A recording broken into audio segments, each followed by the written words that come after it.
Hariom students. Okay, today we will start the new chapter and that is the chapter number 7 and the name is हार की जीत। तो ये अगर कह सकते हैं ये लास्ट चैप्टर है, एक मेन चैप्टर कह सकते हैं, last main chapter of your course. Okay, तो हार की जीत जो है वो अंतिम है और थोड़ा लंबा है but it's very important, very interesting story is that. So इस चैप्टर को ध्यान से करें और अच्छे से समझे। तो हार की जीत जो टॉपिक है, वास्तव में अगर देखें तो अपने लाइफ में कभी कभी ऐसा सिचुएशन आता है और इतिहास में भी आपने कई बार ऐसे देखा है कि कई बार हमें हार मानकर भी एक तरह से हम जीत का महसूस करते हैं ना। उसका एक और एग्जांपल है, जैसे अपने श्री कृष्ण जिन्होंने मथुरा के समाज की भलाई के लिए उन्हें वहाँ से भागना पड़ा था, है ना, जिन्हें भगोड़ा सिद्ध कर लिया था उस समय, परंतु वो वहाँ से भागना उनकी कायरता नहीं, ये उनके लोकहित के आधार पे वो भागे और वो भागना वास्तव में सकारात्मक था और उनका फर्स्ट प्रायोरिटी था समाज की रक्षा, लोगों की रक्षा। उनके और जरासंध दोनों की दुश्मनी के कारण उस समय उन दोनों की लड़ाई के कारण उसका गहरा असर मथुरा के समाज पे पड़ता था, वहाँ के लोगों पे पड़ता था। तो श्री कृष्ण को बार बार ये रियलाइज हुआ कि वहाँ रहकर उनसे लड़ाई करके लोगों का अहित करने से अच्छा है कि हम वहाँ से भागकर एक नया सृष्टि, एक नई जगह, एक नया राज्य स्थापना करके एक नए जीवन की शुरुआत करें। तो वहाँ से भागना या यूं कहो रण छोड़ के भागना, वो समाज के हित के आधार पर जो सकारात्मक कह सकते हैं। तो उनका वही हार उनके और लोगों के हित के आधार पे देखो तो वो एक जीत कह सकते हैं, इसलिए आज भी उनको रण छोड़ के बुलाते हैं। तो इस तरह के हार को भी अगर जीत मान लो तो समझ लो कि जो जीतने वाला मनुष्य है उनमें कहीं ना कहीं परिवर्तन आया है, सकारात्मक परिवर्तन किसी का हार को देखकर। तो क्या है वो परिवर्तन, क्या है वो हार, है ना, जिससे सच्चाई की, इंसान की हार के बावजूद भी सच्चाई की जीत हुई या फिर कह लो सद्गुणों की जीत हुई। तो उसके लिए हम सुदर्शन इस कहानी के द्वारा क्या कहना चाहते हैं आइए देखते हैं। तो सबसे पहले सुदर्शन जी के बारे में कुछ जानते हैं। तो सुदर्शन जी का जन्म हुआ था सन 1896 1896 और निधन हुआ था सन 1968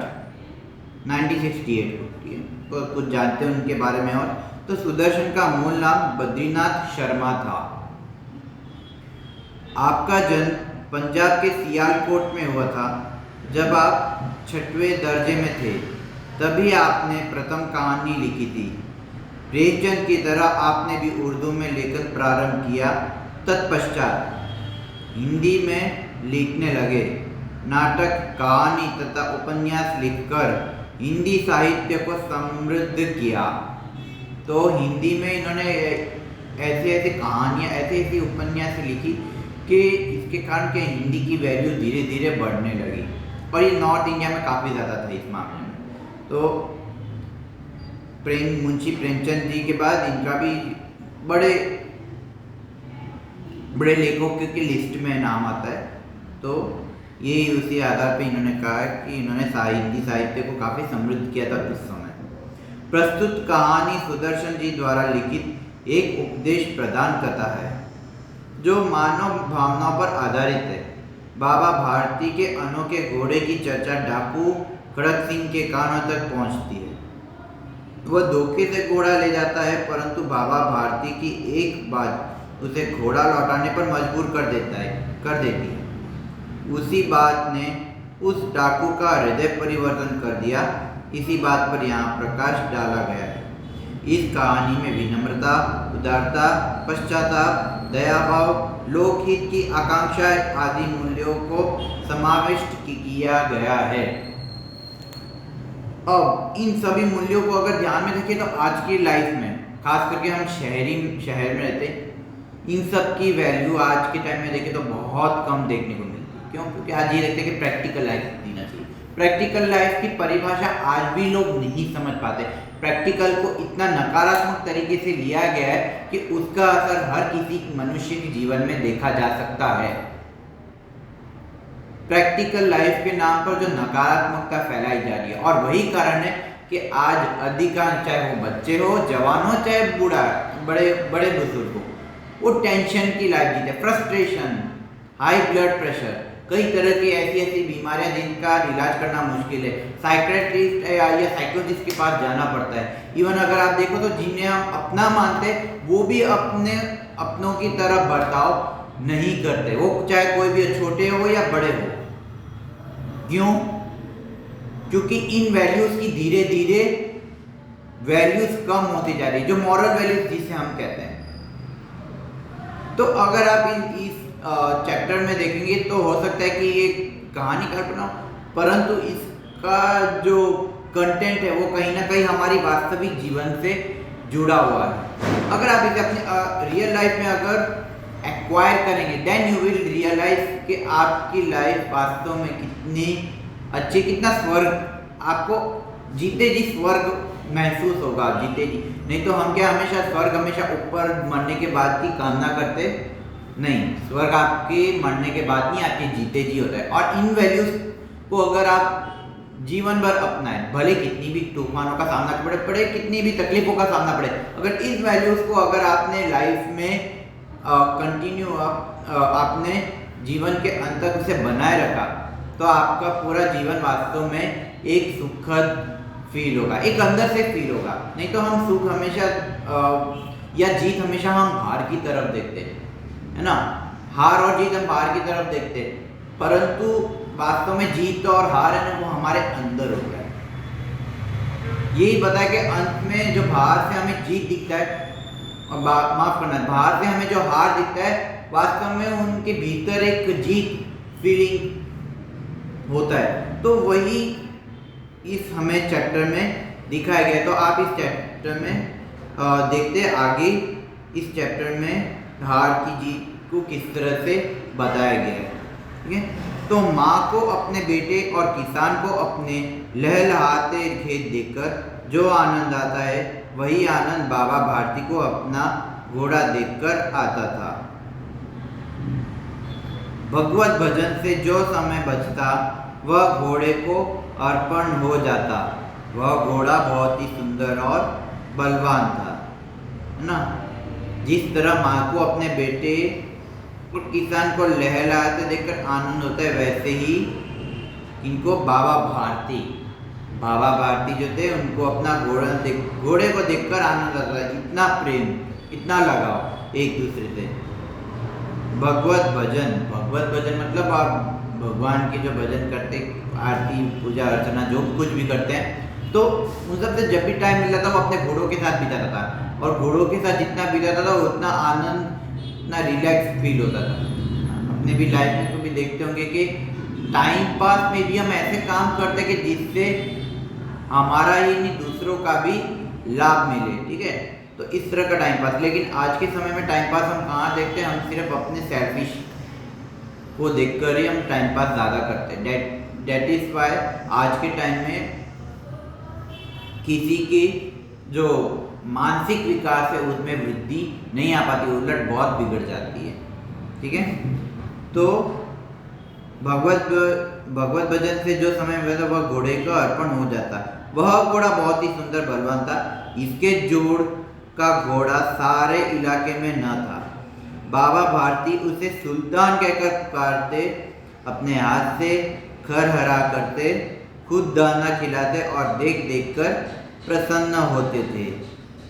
नाम अपने घोड़े का नाम रखा था सुल्तान।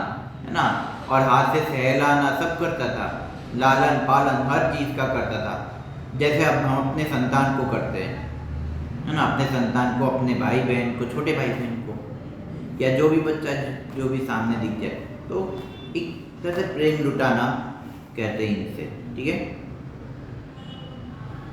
उन्होंने रुपया, माल, असबाब, असबाब का मतलब है माल, सामान, माल वस्तु, कोई भी हो, कोई भी वस्तु, है ना, रुपया, माल, सामान, जमीन आदि, अपना सब कुछ छोड़ दिया था, सब कुछ छोड़ दिया। क्यों? क्योंकि वो एक तरह का माया, वो ये समझते थे कि ये सारी चीज़ें माया है, एक समय तक ही इसे उपयोग करना, ठीक है, या एक समय तक ही इसको अपने पास रखना, ठीक है, लेकिन जो जीवन भर अपने पास अगर कुछ रखना है तो वो है प्रेम। वो चाहे मनुष्य से मिले, चाहे जीव या फिर प्राणी से मिले, कोई भी प्राणी से, तो एक समय ऐसा आता है कि इसकी खास ज़रूरत होती है, तो इसके सामने क्या कभी हमें ये सब भी त्याग करना पड़े तो ये सभी, ये जितने भी पैसे टका जितने भी है वो सब त्याग करना पड़े तो वो भी मूल्य चुकाने के लिए तैयार हो जाता है। तो इसमें भी एक बात आती है कि यहाँ तक कि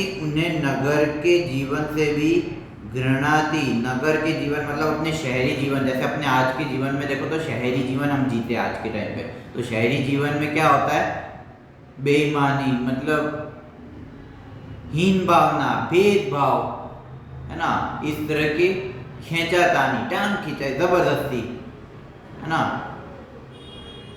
एक दूसरे का अस्तित्व छीनना, एक दूसरे के ऊपर हक जताना, ये शहरी ये जब इतना ज़्यादा हो जाता है, हद से अब पार हो जाता है, अगर पानी सर से ऊपर चले जाता है तो ये सब सब चीज़ें त्याग करके या फिर इसका मूल्य चुका के एक संतोष की ज़िंदगी जीता है। और वही बाबा भारती के जीवन में भी देखने को मिल सकता है। तो अब गांव के बाहर एक छोटे से मंदिर में रहते और भगवान का भजन करते थे। मैं सुल्तान के बिना नहीं रह सकूंगा, ऐसे उन्हें ऐसा लगने लगा था, है ना। तो एक मंदिर के पास एक गांव में एक ऐसी जगह है कि जहाँ पे कोई खास कोई आता जाता नहीं है और कोई बहुत ज़्यादा साफ सुविधा नहीं होता था। तो ऐसे ज़िंदगी जीते एकदम पर्सनल। उस पर्सनल में भी एक घोड़े के साथ ऐसी ज़िंदगी के मतलब जैसे उन्हीं का कोई घर का सदस्य हो, उनका अपना हो। तो इसलिए कहता था कि मैं सुल्तान के बिना नहीं जी सकता, क्योंकि वही उसके जीने का सहारा था, या उनको ऐसा लगता। वे उसकी चाल पर लट्टू थे। कहते ऐसे चलता है जैसे मोर घटा को देखकर नाच रहा हो ना। ये घोड़ों को चलते हुए या लड़ते हुए देखा होगा कि उनकी चाल देखकर इतने प्रसन्न हो जाते हैं, इतना मजेदार कि कोई भी एंटरटेन या खुश हो जाए, है ना। वो घोड़े के हाव भाव से दिखता है कि वो कब खुश रहता है कब दुखी रहता है ना। तो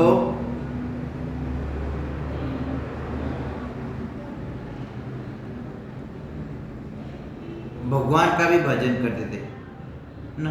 तो वे उसकी चाल पर लट्टू थे। कहते ऐसे चलता है जैसे मोर घटा को देखकर नाच रहा। जब तक संध्या के समय सुल्तान पर चढ़कर 8-10 मील का चक्कर न लगा लेते उन्हें चैन न आता। 8-10 मील का चक्कर न लगा देता, है ना। टाइम स्पेंड करने का मौका भी मिल जाता है। तो क्या ऐसा लगता है कि आज का दिन अच्छा नहीं गया, है ना। किसी के साथ आप रहते, किसी के साथ बात करते, किसी के साथ कांटेक्ट में रहते हैं, है ना, जिन्हें आप सबसे ज़्यादा चाहते हो, जिससे सबसे ज़्यादा प्रेम करते हो, तो क्या आपका दिन कई बार क्या है अच्छा नहीं जाता है ना।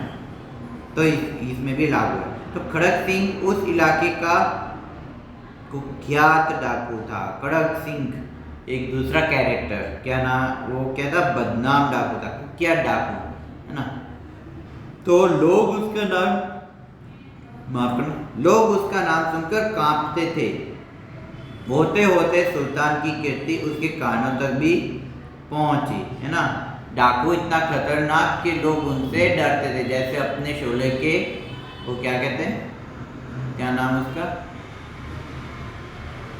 गब्बर सिंह, जैसे गब्बर सिंह का नाम सुन के लोग कांपते थे ना, डरते थे, उसी तरह से खड़क सिंह नाम का कुख्यात डाक ना, नाम सुनकर कांपते। और सुल्तान के विषय में, उनके घोड़े के विषय में इसके कान तक पहुंची है ना। कई बार हम गॉसिप करते, बातें करते या किसी न किसी के बारे में गुणगान भी गाते, तो कई बार क्या गलत लोगों, जो बुरे लोग होते हैं, उनके कान तक भी ऐसी बातें पहुंच जाती, तो वो सोचने लगते कि हम कैसे इसको लूटे, कैसे इसको छीनने की बात करते। तो में ये खड़क सिंह भी उसी लेवल पे आता है ना। उनका हृदय उसे देखने के लिए अधीर हो उठा। वह एक दिन दोपहर के समय बाबा भारती के पास पहुंचा और नमस्कार करके बैठ गया। ठीक है, तो ऐसा तो उसको रियलाइज हुआ कि एक बार मैं उसके वहाँ जाऊँगा उससे मिलने और फिर उसे प्रणाम करूँगा या फिर उससे कुछ ना कुछ डील करेंगे, है ना। बड़े हो गया दोपहर के समय अगले दिन और उसको नमस्कार किया ना, जैसे अपने अतिथि आते तो उनका स्वागत के लिए नमस्कार, या जिनके यहाँ जाते हैं उनको भी नमस्कार करते हैं। तो बाबा भारती ने पूछा, खड़क सिंह क्या हाल है? तो खड़क सिंह के सिर झुकाकर उत्तर दिया, आपकी दया है। जानते थे, खड़क सिंह के बारे में जानता था, इसलिए बड़ी आसानी से बात की और कह दी।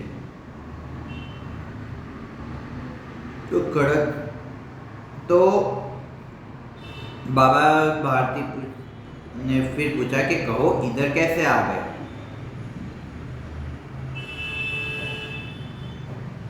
तो खड़क सिंह कहता है कि सुल्तान की चाह खींच लाई।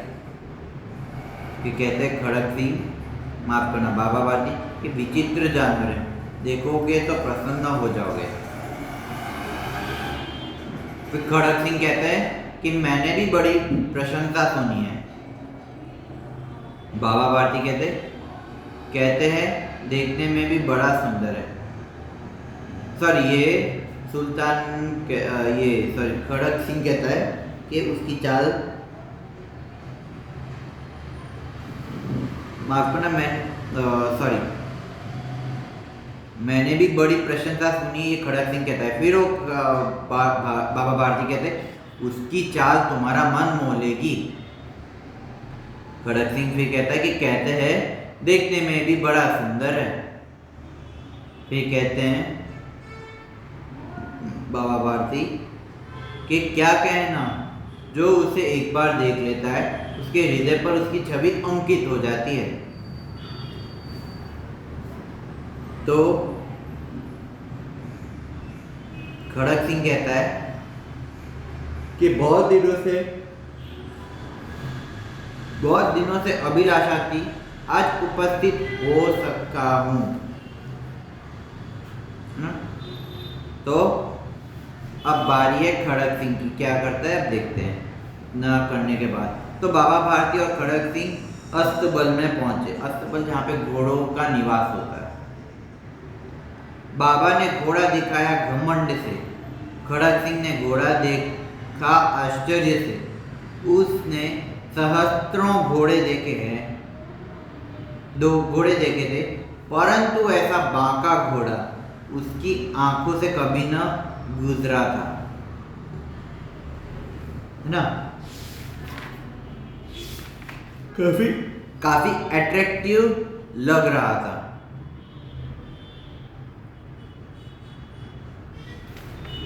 काफी अट्रैक्टिव लग रहा था दिखने में भी और उसके कर्तव्य देखकर भी, है ना, सुंदर और बहादुर। तो बांका का मतलब है सुंदर और बहादुर, तो इतना क्वालिटी से भरपूर वो घोड़ा था। बांका घोड़ा उसकी आंखों से कभी न गुजरा था। सोचने लगा भाग्य की बात है, ऐसा घोड़ा खड़क सिंह के पास होना चाहिए था। इस साधु को ऐसी चीजों से क्या लाभ। कुछ देर तक आश्चर्य से खड़ा रहा। इसके पश्चात इसके हृदय में हलचल होने लगी। बालकों की सी अधीरत से बोला, परंतु बाबा जी इसकी चाल न देखी तो क्या है, इतना मोहित हो गया इस घोड़े पर कि सुल्तान पर कि उसका मन ललचा रहा था, मतलब एक तरह से लग रहा था कि ये घोड़ा मेरे पास आ जाए तो मेरी लाइफ बन सकती है ना, मैं सुखी रहूंगा। तो उसके लिए कोई भी किसी भी हद तक जाने के लिए वो तैयार था, और आगे क्या हद पार करता है वो आप देखते हैं। बाबा जी भी मनुष्य ही थे। अपनी वस्तु की प्रशंसा दूसरों के मुख से सुनने के लिए उनका हृदय अधीर हो गया। घोड़े को खोलकर बाहर ले गए। घोड़ा वायु वेग में उड़ने लगा। घोड़े की चाल देखकर उसके हृदय पर सांप लौट गया। सांप लौट गया नहीं, ये ध्यान रखना, ये लौट गया। लौट गया का मतलब क्या है कि इच्छा पैदा होना है ना। सांप से लोट पैदा करता है, क्या करता है? लोट जाता है, मतलब लटपोट हो जाता है ना, घूम घूम करता रहता है ना। तो वह डाकू था और जो वस्तु उसे पसंद आ जाए उस पर वह अपना अधिकार समझने लगता था। उसके पास बाहुबल था और आदमी थे। जाते जाते उसने कहा, बाबा जी मैं यह घोड़ा आपके पास न रहने दूंगा, है ना। जाते जाते खड़क सिंह कहता है। तो बाबा भारती डर गए। अब उन्हें रात को नींद न आती। सारी रात अस्तबल की रखवाली में कटने लगी। प्रतिक्षण खड़क सिंह का डर लगा रहा था, परंतु कई महीने बीत गए और वह न आया। यहाँ तक कि बाबा भारती कुछ असावधान हो गए। असावधान का मतलब है लापरवाह, है ना। उनको ऐसा लगता था कि इनका कोई खतरा नहीं, कोई बात नहीं, तो एकदम रिलैक्स हो गए ना। कई बार ऐसा अपनी गाड़ी या किसी चीज़ की रक्षा के लिए अपन उनकी चौकीदारी करते, कई बार ऐसा फील होता है कि अब हमें चिंता करने की कोई आवश्यकता नहीं है।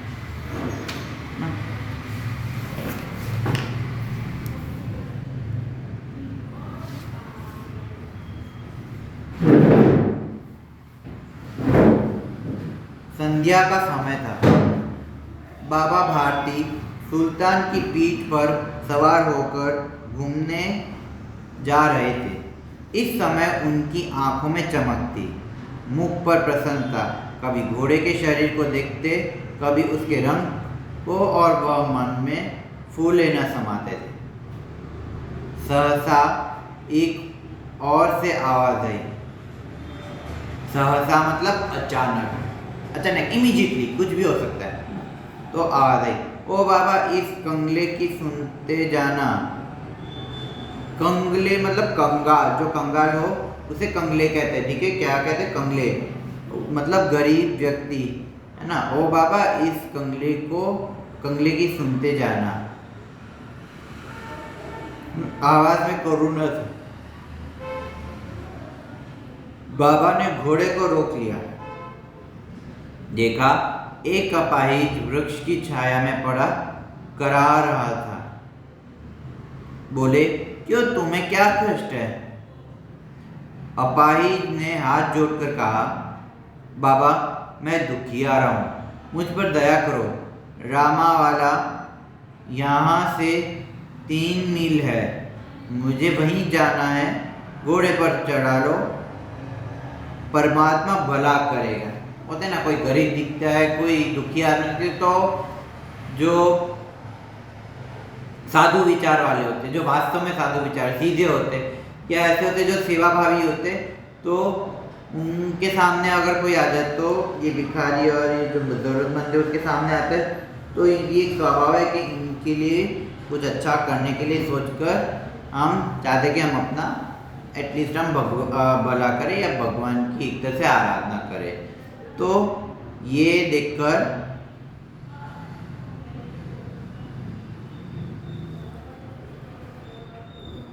और इन लोगों की अगर रक्षा करते या इन लोगों के लिए कुछ अच्छा करते, तो ये कहा जाता है कि परमात्मा भला करेगी, ठीक है।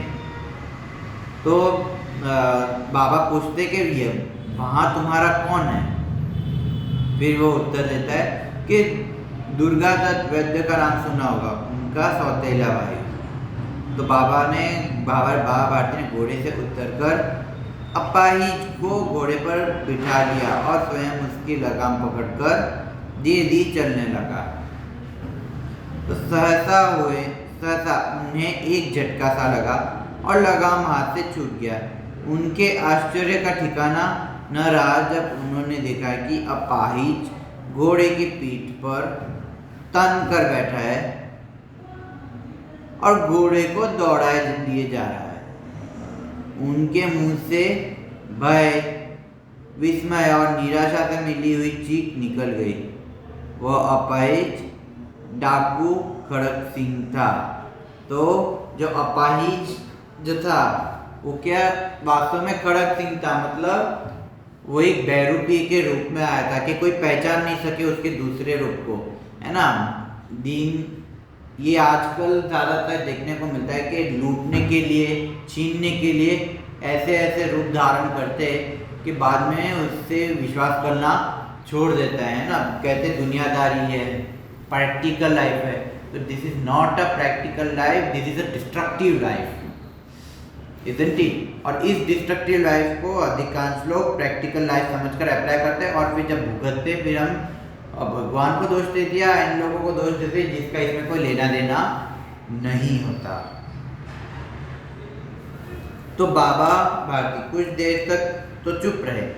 इसके पश्चात कुछ निश्चय कर पूरे बल से चिल्लाकर बोले, जरा ठहर जाओ,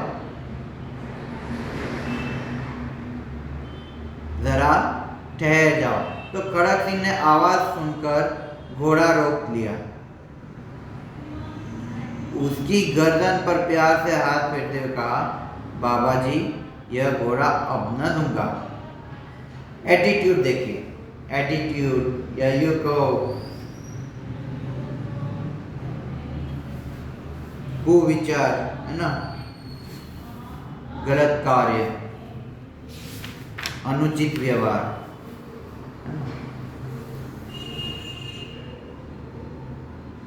पर उसके बाद कहते कि मगर एक बात सुनते जाओ। कौन? बाबा कहते हैं। तो खड़क सिंह ठहर गया। बाबा भारती ने निकट जाकर उसकी ओर ऐसी आंखों से देखा जैसे बकरा कसाई की ओर देखता है, है ना, बकरा कसाई की ओर देखता है ना।